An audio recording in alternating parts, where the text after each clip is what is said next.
কি অদ্ভুত ব্যাপার! ডাকাত ঘরে ঢুকে ডাকাতি করতে যেয়ে তারাই মালিক বনে গেল, আর ঘরের মালিক তখন ঘরের বাইরে। বাস্তবতাটা তো এইখানেই। এখন হ্যাঁ ভোট দেওয়ার জন্য যদি এখন সরকারি কর্মচারীদের ব্যবহার করা হয়, আমি দেখলাম যে আমাদের নির্বাচন নিয়ে একটা তদন্ত প্রতিবেদন দেওয়া হলো। সেখানে বলা হলো কি 2018 নির্বাচনে নাকি প্রশাসনকে ব্যবহার করা হয়েছে। আমরা কখনো প্রশাসনকে ব্যবহার করে নির্বাচন করি না, বরং আমি সেবার প্রশাসনদের নিষেধ করেছিলাম। তারা একটু বেশি উৎসাহিত হয়েছিল, এতে কোনো সন্দেহ নাই। কিন্তু আমরা তাদের নিষেধ করেছিলাম যে এত উৎসাহিত হওয়ার দরকার নাই, কারণ সার্ভে রিপোর্টেই ছিল আমাদের কাজের মধ্য দিয়ে আমরা জনগণের কল্যাণ করেছি, জনগণের উন্নতি করেছি, জনগণের সমর্থন পেয়েছি।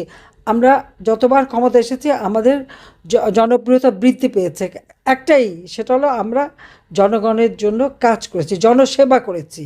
কারণ আমি যখন প্রধানমন্ত্রী হয়েছি, আমি আমার বাবার মতো বলেছিলাম যে আমি প্রধানমন্ত্রী না, আমি জনগণের সেবক, আর সেবক হিসেবে কাজ করেছি এবং জনগণ তা মূল্যায়ন করেছে। হ্যাঁ, 2014 নির্বাচনে কেউ ইলেকশন করবে না, সেখানে বলা হলো যে সেখানে এতজন আনকন্টেস্টেড। হ্যাঁ ঠিক, আমরা সেটা পছন্দ করিনি। কিন্তু আমার প্রশ্ন, জিয়ার আমলে যারা কন্টেস্ট করে কয়জন জিততে পেরেছিল, সে জবাবটা কি দেবে? সেটা বাদ দিলাম। 1981 সালে যে রাষ্ট্রপতি নির্বাচন হলো সাত্তার সাহেব এবং বনাম কামাল হোসেন, তখন কি কামাল হোসেনের কত ভোট পড়েছিল আর সাত্তার সাহেবের কত ভোট পড়েছিল? তখন তো সাত্তার সাহেবকে জিতায় দেওয়া হলো সম্পূর্ণ, মানে দিনের ভোট না, প্রকাশ্যে দেবালোকে সিল মেরে বাক্স ভরে দেওয়া হয়েছে এবং এক একটা পুলিং সেন্টারে ঢুকে ঢুকে সেখানে সোজা এক একটা বই নিয়ে সিল মেরে দিয়ে চলে এসেছে। আর আওয়ামী লীগের নেতা কর্মীদের উপরে চরম নির্যাতন। আসেন 1996 সালের 15ই ফেব্রুয়ারি নির্বাচন। 91 সালে কোনো দলই মেজরিটি পায়নি, যদিও তখন রাষ্ট্রপতি শাহাবুদ্দিন সাহেব আমাকে বলেছেন জামাত এবং জাতীয় পার্টি আমাকে সমর্থন দেবে, আমি সরকার গঠন করব কিনা আমি করি নাই, কারণ আমি যখন মেজরিটি পাই না আমি করবো কেন? খালেদা জিয়া জামাতের সমর্থন নিয়ে সরকার গঠন করলো, কিন্তু সরকার গঠন করেই তার 5 বছর আর পূর্ণ করতে পারলো না। সে 96 সালে 15ই ফেব্রুয়ারি একটা ইলেকশন করলো। কত পার্সেন্ট ভোট পড়েছিল তখন? সব দল বয়কট করলো। হয়তো 4-5% ভোট, যদিও টেনে টুনে 22% দেখানো হয়েছিল। আর এখনও 70 জনের উপরে আনকন্টেস্টেড। জনগণের ভোট চুরি করলে জনগণ তা মেনে নেয় না, এটা হলো বাস্তবতা। সেখানে আন্দোলন হলো। 15ই ফেব্রুয়ারি ইলেকশন হয়েছে, 30শে মার্চ খালেদা জিয়া পদত্যাগে বাধ্য হলো গণ আন্দোলনের মুখে। এটা বোধহয় ভুললে চলবে না। তো সেই নির্বাচনটাও একটু যাচাই করে দেখেন, আমাদের 14, 18 এগুলি দেখার আগে ওটা দেখেন। আসেন 2006, 2001 সালে, হ্যাঁ আমার অপরাধ কি? আমি গ্যাস বিক্রির মুচলেখা দেইনি, তাই বড় বড় দুই দেশ নাখোশ হয়ে গেল, আমি আসতে পারবো না। খালেদা জিয়া বললো হ্যাঁ গ্যাস দিয়ে দেবে। আমি বলেছিলাম গ্যাস নাই তো দেবো কোত্থেকে? আমি এখন যদি জিজ্ঞাসা করি আমাদের এই বন্ধু প্রতিম দেশ ভারত এবং আমেরিকা, খালেদা জিয়া কি গ্যাস দিতে পেরেছিল? পারেনি। কারণ আমি তো বলছিলাম আমি সত্যি কথা বলেছি, সেটা আমার অপরাধ ছিল যে আমার গ্যাসটা আমি দিতে পারবো না। হ্যাঁ, আমার গ্যাস যদি থাকে আমি দেশের মানুষের চাহিদা পূরণ করব, 50 বছর রিজার্ভ থাকবো, অতিরিক্ত হলে আমি বিক্রি করবো, আমি মানুষকে বঞ্চিত করতে পারবো না। সত্যি কথা বলাটা একটা বড় অপরাধ হয়ে যায়। মিথ্যা বলতে পারলে মানুষ খুব খুশি হয়, যেমন ইউনূস মিথ্যা বলে বলে সারা বিশ্বে তার একটা ভাবমূর্তি গড়ে তুলেছে। এখন তো আস্তে আস্তে ধরা পড়ছে কত বড় মিথ্যাবাদী। হ্যাঁ, আমরা আসতে পারলাম না ক্ষমতায়। খালেদা জিয়া তত্ত্বাবধায়ক সরকারের সিস্টেমটা আমাদেরই দাবি ছিল, আমরা এনেছিলাম, সেটাকে এসে নষ্ট করলো। 1,23,00,000 ভুয়া ভোটার দিয়ে ভোটার লিস্ট করলো। তত্ত্বাবধায়ক সরকার প্রধান যাতে তার দলীয় লোক হতে পারে, সেই প্রধান চিফ জাস্টিসের বয়স বাড়িয়ে দিয়ে এমনভাবে করলো যেন হাসান সাহেব যেন ওই প্রধান হতে পারেন। আর একেবারে খালেদা জিয়ার ক্ষয়কে একজন, আর একজন চিফ জাস্টিস আজিজ সাহেবকে দিল নির্বাচন কমিশনার, এবং ইলেকশন শুরু করলো। ইলেকশন যখন শুরু করলো তার রেজাল্টটা কি? সেখানেও আনকন্টেস্টেড অনেকে কিন্তু ইলেকশন করে ফেলেছিল খালেদা জিয়া, কারণ সেই ইলেকশনে সবাই বয়কট করেছিল। কিন্তু সেটা টিকতে পারেনি, কারণ ওই সন্ত্রাস, জঙ্গিবাদ, দুর্নীতি, দুঃশাসনের কারণে এমার্জেন্সি ডিক্লেয়ার হলো। এবং তখন খালেদা জিয়ারই রাষ্ট্রপতি ইয়াজউদ্দিন সাহেব, তিনি কিন্তু সেই ইলেকশন বাতিল করে দিলেন, কারণ সেই ইলেকশনে এত বেশি আনকন্টেস্টেড ছিল আর এমনভাবে সে ইলেকশন ম্যানিপুলেট করেছিল যে তিনি বাধ্য হয়েছিলেন এমার্জেন্সি ডিক্লেয়ার করে সেই নির্বাচন বাতিল করে দেয়। কেন বাতিল করে? খালেদা জিয়া ভোট চুরি করেছিল সেই জন্য। এটা ভুলে গেলে বলতে চলবে না। যাক, এমার্জেন্সি হওয়ার পরে তো আমি তো গ্রেপ্তার হলাম সবার আগে, কারণ আমরা তো সবসময় অপরাধী। কারণ আমরা জনগণের কথা বলি, সত্যি কথা বলি। যদি মিষ্টি মিষ্টি মিঠি মিঠি মিথ্যে কথা বলতে পারতাম তাহলে আমরা তো খুব খুশি হতো সবাই। যে অত ওরকম খুশি, মিথ্যে কথা বলে খুশি করাতে পারি না, এটাই আমার অপরাধ। যা হোক, 2008 আমরা জেল খাটলাম, তারপর 2008-এর নির্বাচন। এখন আমার প্রশ্ন, 2008-এ যে নির্বাচনটা হলো, 2008-এ কে ছিল ক্ষমতায়?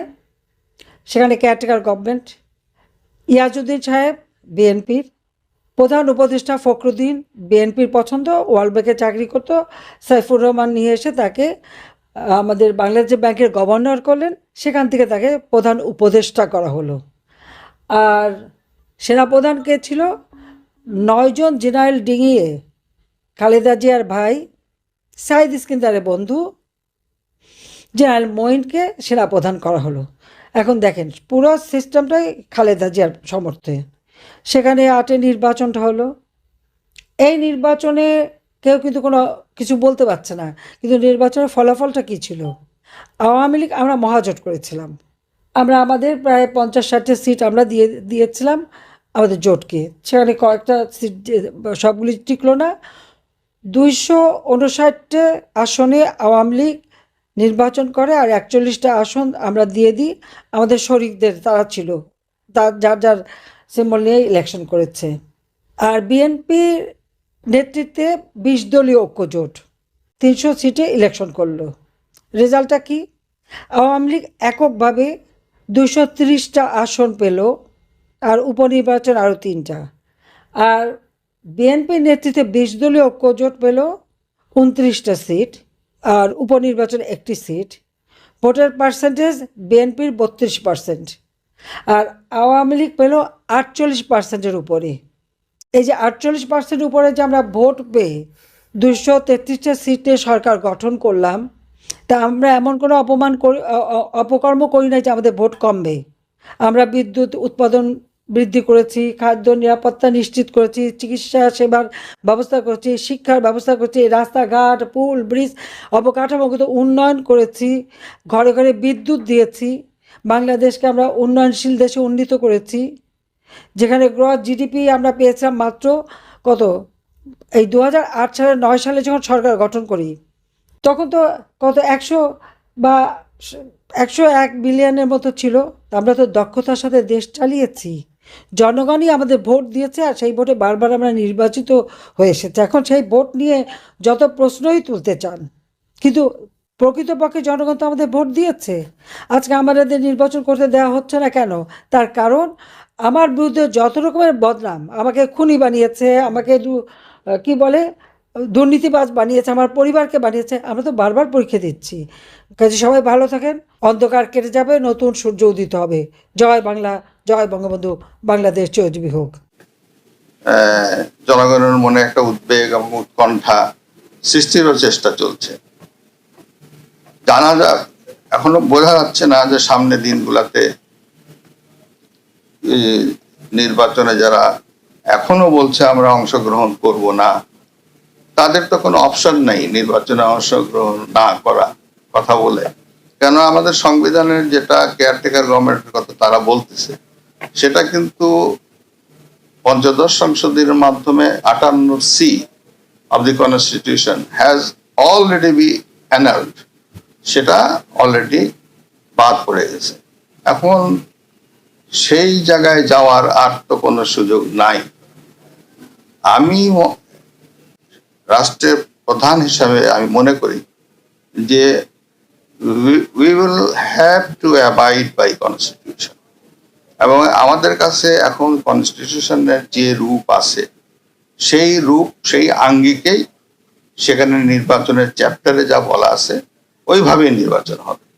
এখানে সেই পরিস্থিতি তো নাই যে ওই 58C 58 গ সেই কেয়ারটেকার গভর্নমেন্টের সেই কনসেপ্টটা এত বছর পরে আবার ওখানে নিয়ে আসবে। যেহেতু তারা মনে করে যে আওয়ামী লীগ 2/3 মেজরিটি আছে, তাদের উপর চাপ সৃষ্টি করলে এটা করা যাবে। যখন এটা 58C করা হয়েছে, এবার যে জাজমেন্টটা হয়েছে, পরিষ্কার বলে দেওয়া হয়েছে ওখানে যে অনির্বাচিত কারো দ্বারা কোনো সরকার বৈধ নয়। তো সেই অনুযায়ী সেই এগুলা আমি মনে করি আমি একজন আইন জগতে চর্চা করেছি দীর্ঘদিন, যে এখন আর সেই ধারাকে পুনর্জীবিত করার কোনো সুযোগ আইনত নাই, এবং এখানে জনগণের ইচ্ছার প্রতিফলন ঘটবে না। দেশবাসীর কাছে কথা হলো, আমার আহ্বান হলো যে আপনারা ডেমোক্রেসিকে মানেন। কারণ আমাদের ডেমোক্রেসি, আমাদের সংবিধানেই বলা আছে 7 ধারায় যে সরকার জনগণই সরকারের মালিক। তাহলে কি করতে হবে? জনগণের রায় নিয়েই তো ক্ষমতায় আসতে হবে। একটি মাত্র জিনিস নিশ্চিত করতে হবে, সেটা হলো নিরপেক্ষ এবং সুষ্ঠু নির্বাচন, মানে সংখ্যামুক্ত নির্বাচন, ভোটারদের উপস্থিতি, অধিক সংখ্যক ভোটারদের উপস্থিতি, এইগুলা নিশ্চিত করে একটি সুষ্ঠু নির্বাচন করা within this constitution, within the guideline of this constitution. এটাই আমাদের দায়িত্ব, এবং জনগণের এটা বুঝতে হবে যে আমাদের একটা গণতান্ত্রিক অধিকার আছে, যেটার জন্য দেশ স্বাধীন হয়েছে। ডেমোক্রেসির জন্যই তো দেশটা স্বাধীন করে আমাদেরকে যুদ্ধ করতে হয়েছে। কয়েকটি মৌলিক জিনিস, যেটা ডেমোক্রেসি, জাতীয়তাবাদ, তারপরে ধর্মনিরপেক্ষতা, অর্থনৈতিক সাম্য, এই সকল বিষয়টি নিশ্চিত করার উদ্দেশ্যেই তো সংবিধান।